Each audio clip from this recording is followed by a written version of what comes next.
दोस्तों आज की कहानी में आप जानेंगे कि कैसे एक लोको पायलट की ज़िंदगी एक महिला ने खराब कर दी, जिसके चलते उस हादसे में उन्होंने अपना एक पैर भी खो दिया और उन्होंने किस तरह मुसीबतों का सामना करते हुए अपनी जान बचाई। नमस्कार दोस्तों, आप देख रहे हैं अद्भुत हिंदी। कहानी में आगे बढ़ने से पहले अगर आपने चैनल को सब्सक्राइब नहीं किया है तो कर लें। तो चलिए बढ़ते हैं इस कहानी में आगे की ओर।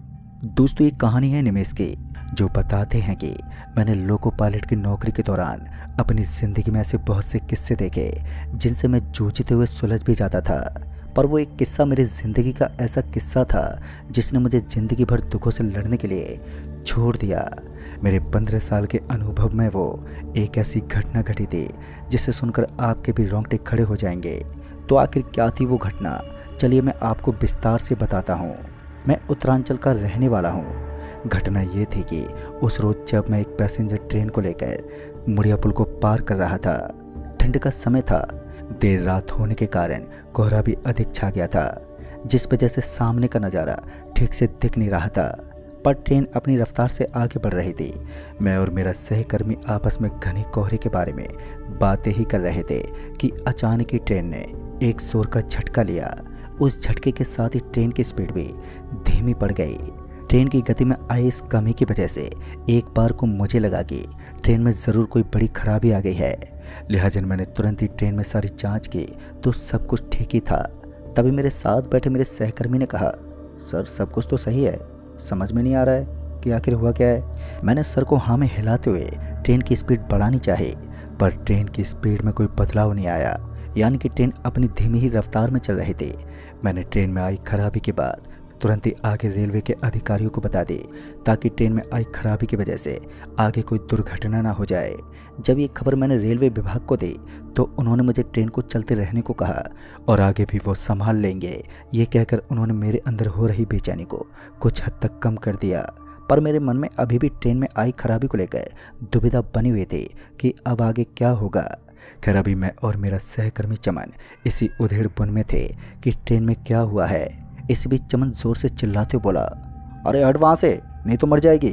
इस पर जब मैंने सामने ध्यान दिया तो मैंने पाया कि एक महिला पटरी पर बैठी हुई है। चमन के बार बार आवाज़ देने पर भी वो महिला हट नहीं रही थी। फिर मैंने भी चमन की तरह आवाज़ देकर उसे पटरियों से हटने को कहा। अभी हम दोनों उस महिला को वहाँ से हटाने की कोशिश ही कर रहे थे कि इसी बीच ट्रेन उसे रोनते हुए आगे बढ़ गई।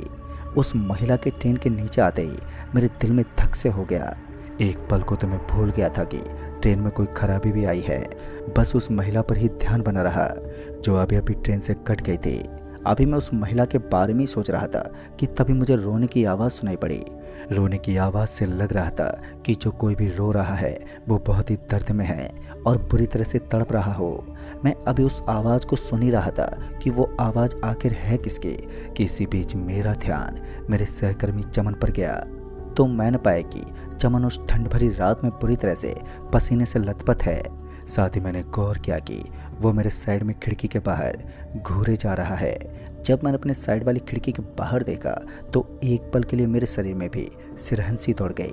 दरअसल ट्रेन के बाहर वही महिला ट्रेन के साथ चल रही थी जो अभी ट्रेन से कटी थी। वो दौड़ने के साथ साथ बुरी तरह से रोए जा रही थी और उसके रोने की आवाज़ से मैं समझ गया कि जो अभी कुछ देर पहले आवाज़ आई थी वो इसी महिला की थी। उस महिला को ट्रेन के साथ चलते देखकर जहां मैं कुछ समझ नहीं पा रहा था तो वहीं चमन जो मेरा सहकर्मी था वो पूरा कँपाए जा रहा था। मैंने किसी तरह चमन को हिम्मत देते हुए कहा, चमन क्या हुआ तुम्हें? कुछ नहीं होगा, डरो मत। ये बोलकर मैं अभी चमन को हिम्मत दे ही रहा था कि तभी चमन एकदम से नीचे झुका और उसने वही नीचे पड़ी एक लोहे की चीज़ को उठाकर उस महिला को जोर से दे मारा। तभी वो महिला उस चीज़ के लगते एकदम से ज़ोर से चीखने लगी, यानी कि वो अब पूरी तरह से गुस्से में आ गई थी। उस महिला को गुस्से में आते देखकर अब मैं घबरा गया था कि कहीं वो महिला हमें कुछ कर ना दे। अभी मैं और चमन इसी उधेड़बुन में थे कि अब क्या किया जाए कि तभी मुझे मेरे पीछे से किसी के गहरी सांस लेने की आवाज़ सुनाई दी, मानो कोई गुस्से में हो। उस आवाज़ के सुनते ही जैसे ही मैं अपने पीछे पलटा तो मेरे तो अंदर धक्सा हो गया और वहीं चमन की जोर से चीख निकल पड़ी। अभी हम दोनों डर से कांपते हुए उस महिला को ही देख रहे थे कि इसी बीच इंजन में चल रहा बल्ब एकदम से बुझ गया और पूरे इंजन में अंधेरा पसर गया। तभी मेरी नज़र मेरे आसपास गई तो हमने पाया कि अब हम इंजन में नहीं बल्कि ट्रेन की पटरियों पर खड़े हैं। मैं और चमन सोचने लगे कि हम दोनों अभी अभी तो अंदर इंजन में थे, तो हम बाहर पटरियों पर कैसे पहुंच गए। पर इंजन में वो महिला अभी भी मौजूद थी और हमें देखकर जोर जोर से रोए जा रही थी।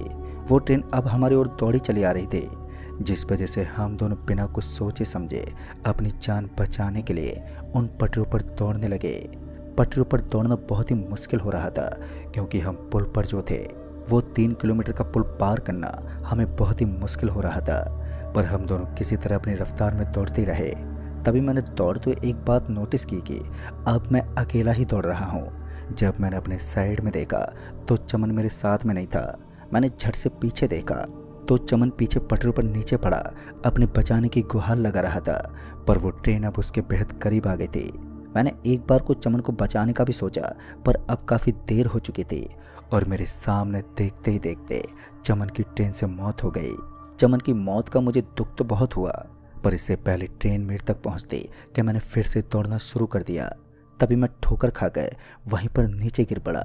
पर जब मैंने ध्यान से सामने देखा तो मैंने पाया कि पुल अब पार हो चुका है। पुल को पार होता देख जहाँ मुझे खुशी हो रही थी, तो वहीं मेरे अंदर अभी भी ट्रेन से कट जाने का डर था। लिहाजा मैं तुरंत ही उठा और पटरियों पर सीधा दौड़ने लगा।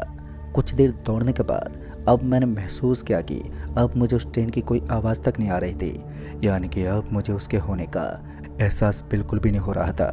और फिर जब मैंने एक बार फिर पीछे पलट कर देखा तो मैंने पाया कि अब वो ट्रेन रुक चुकी है। ट्रेन को रुका देखकर मैं भी रुक गया और मैं जल्दी से ट्रैक से हट गया।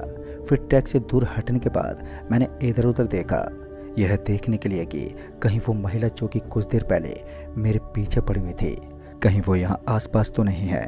मगर दूर दूर तक मुझे वो महिला तो छोड़ो कोई जानवर तक दिखाई नहीं दिया, सिवाय वहाँ पर मौजूद घोर सन्नाटे के।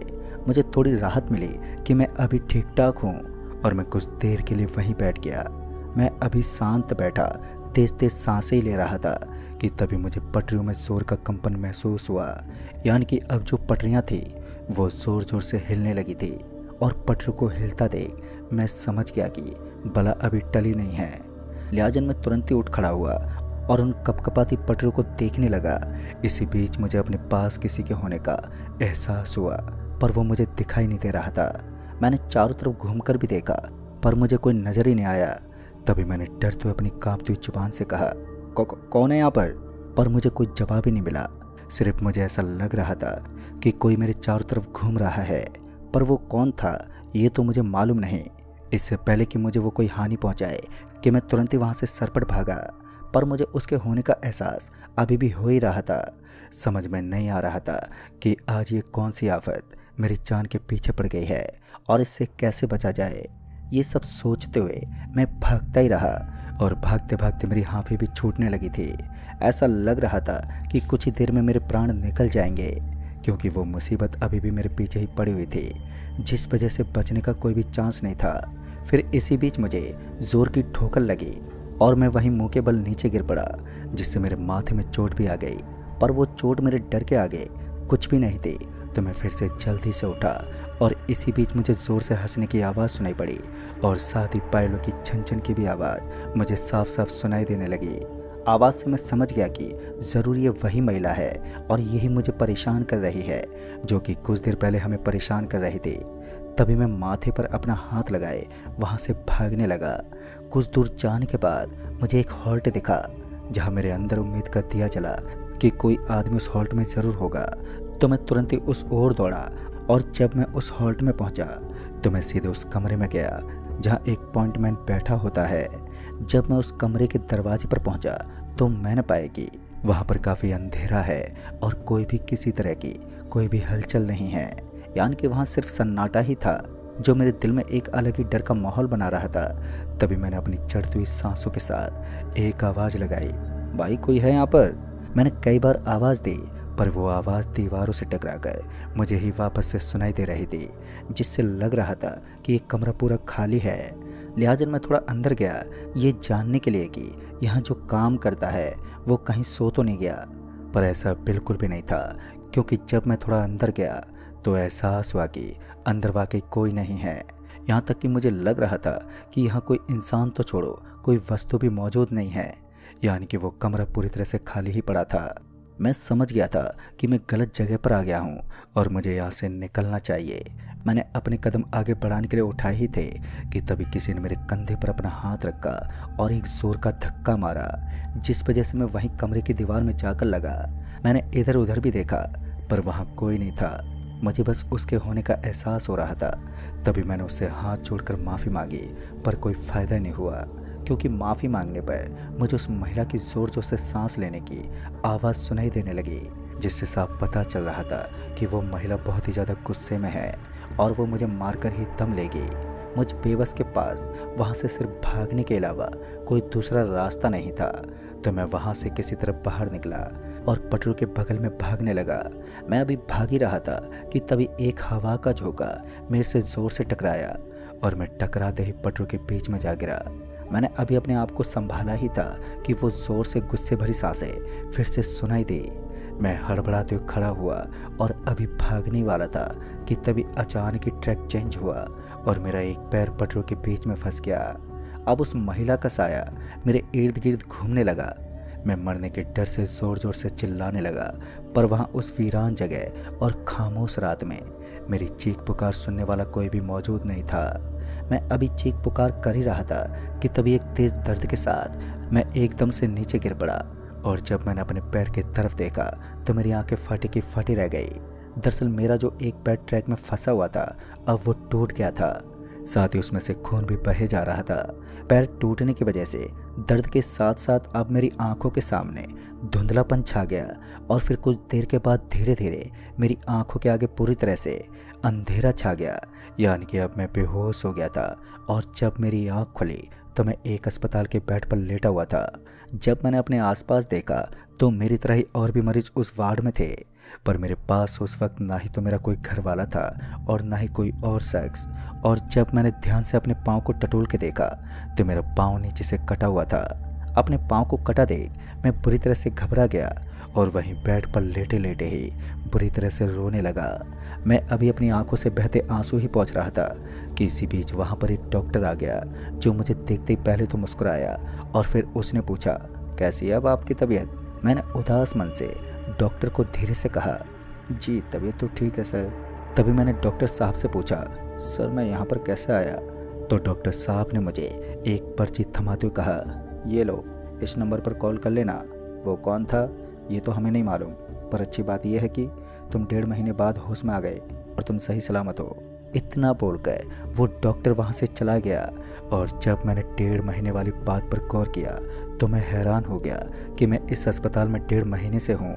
तभी मैंने साइड में बैठे एक भाई साहब से फ़ोन पर वो नंबर मिलाने को कहा जो मुझे डॉक्टर साहब ने दिया था।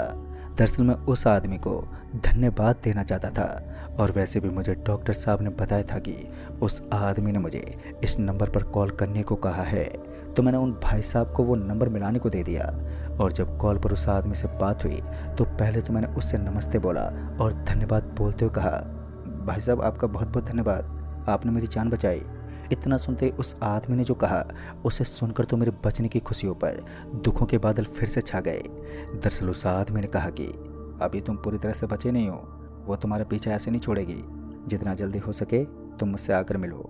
और ये बोलकर उस आदमी ने फ़ोन काट दिया। उस आदमी की बात सुनकर मेरे अंदर उस महिला का खौफ फिर से जाग गया, पर मैंने उस आदमी की बात पर ज़्यादा गौर नहीं किया और फिर सीधे अपने घर वालों को मैंने इतला कर दिया। फिर कुछ दिनों बाद मैं अस्पताल से डिस्चार्ज हो गया और घर वालों के साथ मैं अपने घर पहुंचा, जहां पहुंचकर मुझे बहुत ही ज़्यादा खुशी हो रही थी और घर पर पहुंचकर मुझे काफ़ी अच्छा लग रहा था। घर पहुंचकर सब कुछ ठीक तो था, पर मुझे अपने आसपास किसी के होने का अभी भी एहसास होता था। और जब मैं रात को सोता तो बहुत ही भयानक सपने आने लगे, जिनसे देर रात मेरी चीखते हुए आँख भी खुल जाती। कभी कभी तो मैं सपने में अपने आप को वहीं ट्रैक के पास पाता जहाँ मेरा एक पाँव फंसा हुआ होता। मेरी समझ में नहीं आ रहा था कि ये सब हो क्या रहा है। जैसे जैसे वक्त गुजर रहा था तो मेरी तबीयत भी दिन पे दिन बिगड़ती ही जा रही थी, यानी कि अब मैं दिमागी रूप से बीमार रहने लगा था। मैंने अपने घर वालों को भी ये बात बताई, पर वो ये कहकर टाल देते कि ये सब तुम्हारे अंदर उस महिला के डर का खौफ है जो तुम्हें बार बार याद आ रहा है। अगर तुम उन बातों को भूल जाओ तो सब कुछ ठीक हो जाएगा। पर ऐसा नहीं था। मैंने कई बार अपने आप को शांत भी किया, पर बार बार रात के समय मैं अपने आप को वहीं रेलवे ट्रैक पर ही पाता। फिर एक दिन मुझे ध्यान आया कि मुझे डॉक्टर साहब ने एक नंबर दिया था और मैंने उस आदमी से बात भी की थी जिसने मुझे जल्द से जल्द मिलने को कहा और साथ ही कुछ खौफनाक बातें भी बताई थी। फिर मैंने तुरंत उस आदमी को फ़ोन किया। फिर उस आदमी ने मुझे अगले दिन शाम 5 बजे मिलने को कहा। उस आदमी से बात करने के बाद मेरे मन में अजीब अजीब ख्याल आने लगे और दिन से शाम और शाम से रात तक मन में एक बेचैनी सी बनी रही। खैर मैं अगली सुबह किसी तरह लंगड़ाते हुए नज़दीकी बस डिपो पहुंचा और वहां से 7 बजे वाली बस पकड़कर मैं निकल पड़ा मंडोल नगर के लिए। पूरे सफ़र में मुझे बस उसी बात का ख्याल आता रहा कि मैं ये कौन सी मुसीबत में फंस गया हूँ और अब आगे क्या होने वाला है। सफ़र करते वक्त मुझे कोई दिक्कत तो नहीं हुई, पर पाँव कटे होने की वजह से मैं अरकसाता रहा। फिर तकरीबन शाम 3:30 बजे बस ने मुझे मंडोल नगर बस स्टैंड पर उतार दिया। जहां उतरते ही मैंने सबसे पहले उस आदमी को कॉल किया तो उसने मुझे मंडोल नगर से 2 किलोमीटर दूर एक रेलवे हॉल्ट पर आने को कहा। फ़ोन रखने के बाद अब मैं कोई साधन तलाश करने लगा, क्योंकि मैं 2 किलोमीटर का रास्ता पैदल तय नहीं कर सकता था। तो मैं वहीं बैठकर किसी सवारी का इंतज़ार करने लगा। फिर काफ़ी देर बाद मुझे वहाँ पर एक रिक्शे वाला आते हुए नज़र आया। मैंने उसे हाथ देते हुए कहा, अरे भाई साहब, यहाँ नज़दीक में एक रेलवे हॉल्ट है, वहाँ चलोगे क्या? पहले तो उस रिक्शे वाले ने मुझे मना कर दिया, पर उसे शायद मेरी कटी टांग देखकर मुझ पर दया आ गई तो वो जाने के लिए राजी हो गया। मैंने पैसों की बात की तो उसने कहा, अरे भाई साहब, जो देना उसे दे देना, आप बस बैठ जाओ। मैं भी ज़्यादा बात ना करते हुए रिक्शे में बैठ गया और तकरीबन 20 मिनट बाद हम पहुँचे उस रेलवे हॉल्ट पर। मैंने उस रिक्शे वाले को 100 का नोट थमा दिया और उतर कर पहुँचा उस हॉल्ट पर, जहाँ पर मैंने देखा कि एक आदमी टूटी हुई कुर्सी पर बैठे बैठे अपने हाथ से तंबाकू रगड़ रहा है। मैंने उसके पास जाते पूछा, आप ही मदन लाल हैं? तो उसने कहा, हाँ मैं ही मदन लाल हूँ और मैं यहाँ पर एक पॉइंटमैन का काम करता हूँ। वैसे तो उस आदमी ने मुझे पहचान लिया और वहीं पर पड़ी एक कुर्सी पर बैठने को कहा। पहले तो उस आदमी ने मेरे हालचाल पूछे और फिर बातों ही बातों में मैंने ध्यान दिया कि वो आदमी भी मेरी ही तरह है, यानी कि उस आदमी का भी पाँव कटा हुआ था। जब मैंने उससे इस बारे में पूछा तो उसने अपनी एक बहुत ही दर्दनाक कहानी बताई और फिर उसके बाद जब मैंने उसे अपनी आप बीती बताई तो उसने कहा कि तुम अभी तक जिंदा इसलिए हो क्योंकि तुम्हारी किस्मत बहुत अच्छी है, नहीं तो आज तक जो कोई भी उस औरत के हत्थे चढ़ा वो जिंदा नहीं बच पाया, क्योंकि हादसे के बाद ठीक अगले 13वें दिन उस शख्स की मौत हो जाती है। और फिर उसने आगे कहा कि कहते हैं वो औरत एक गरीब घर से है और यहीं पास के गांव में उसका ससुराल है, पर पति और सास के गलत बर्ताव से तंग आकर एक दिन वो घर छोड़कर अपने मायके जा रही थी और मुड़िया पुल के पास वाले पुराने हॉल्ट के पास से पटरियों को क्रॉस करते वक्त उसका पाँव ट्रैक में फंस गया। उसने वहीं के पॉइंटमैन से मदद भी मांगी, पर इससे पहले कुछ हो पाता कि तभी एक ट्रेन दंदनाते हुए आई और उस औरत को रौंदते हुए निकल गई। तब से उस औरत की आत्मा हर रेलवे कर्मचारी से नफरत करती है। कहते हैं साल में एक दिन ऐसा होता है जब उस औरत का साया मुड़िया पुल से लेकर पुराने हॉल्ट तक मौत बनकर घूमता है। फिर आगे उस आदमी ने बताया कि वो तो अच्छा हुआ कि मैं वहाँ किसी काम के चलते पहुँच गया, नहीं तो तुम आज जिंदा नहीं होते। वो औरत ऐसे ही तुम्हारा पीछा नहीं छोड़ेगी, क्योंकि ऐसे हादसे के बाद उस औरत ने मेरा भी पीछा नहीं छोड़ा था। फिर मैंने हाथ जोड़ते हुए उस आदमी से कहा, आप मुझे उस औरत से बचने का कोई तरीका बताएं। तो उस आदमी ने बताया कि यहाँ से 32 किलोमीटर दूर एक छोटा सा गांव है, वो उस महिला का मायका है, जहाँ उसका एक ताऊ रहता है जो उसी के परिवार का है और उसकी उम्र तकरीबन 92 साल की होगी और वो पेशे से एक तांत्रिक है। वो औरत सिर्फ और सिर्फ उसी का कहा मानती है और वही आदमी आपको उस महिला से बचा सकता है। दोस्तों, सारी बात सुनने के बाद मैंने एक रात वहीं उस आदमी के कमरे पर ही काटी और फिर अगली सुबह उस आदमी के बताए पते पर निकल गया। जब मैं उस गांव में पहुंचा तो मैंने देखा कि उस गांव में अभी भी किसी भी तरह का कोई भी विकास नहीं हुआ है। पूरे गांव में मुझे सिर्फ और सिर्फ 2 या 3 घर ही पक्के नजर आ रहे थे और बाकी के सभी घर कच्चे बने थे।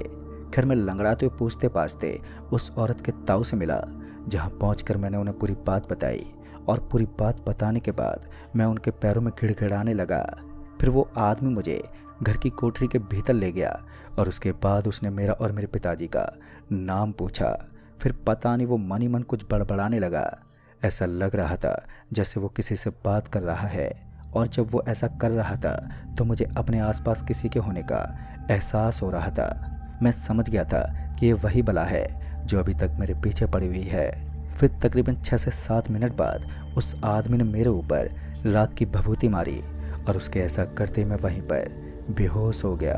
और जब मुझे होश आया तो तब तक काफ़ी शाम हो चुकी थी और वो आदमी मेरे पास बैठा चाय की चुस्कियाँ ले रहा था। जब मैं उठकर बैठा तो पहले तो उन्होंने मेरे हालचाल पूछा, जिस पर मैंने उन्हें कहा, जी मैं ठीक हूँ। मुझे भी उस समय काफ़ी अच्छा महसूस हो रहा था और मैंने उनका उसी वक्त धन्यवाद भी किया। फिर वो रात वहीं पर काट कर मैं अगले दिन अपने घर आ गया और आज मैं अपनी ज़िंदगी में बहुत खुश हूँ। पर पाँव पर नज़र पड़ते ही कभी कभी मुझे उस औरत का ख्याल आ ही जाता है। तो दोस्तों, इस कहानी में बस इतना ही। कहानी आपको पसंद आई हो तो वीडियो को लाइक शेयर ज़रूर कर दें और साथ ही हमें नीचे कमेंट बॉक्स में ज़रूर बताएं। तो मैं आपका दोस्त राजकुमार जल्द ही मिलूँगा ऐसी एक और नई कहानी के साथ। तब तक के लिए बाय एंड टेक केयर।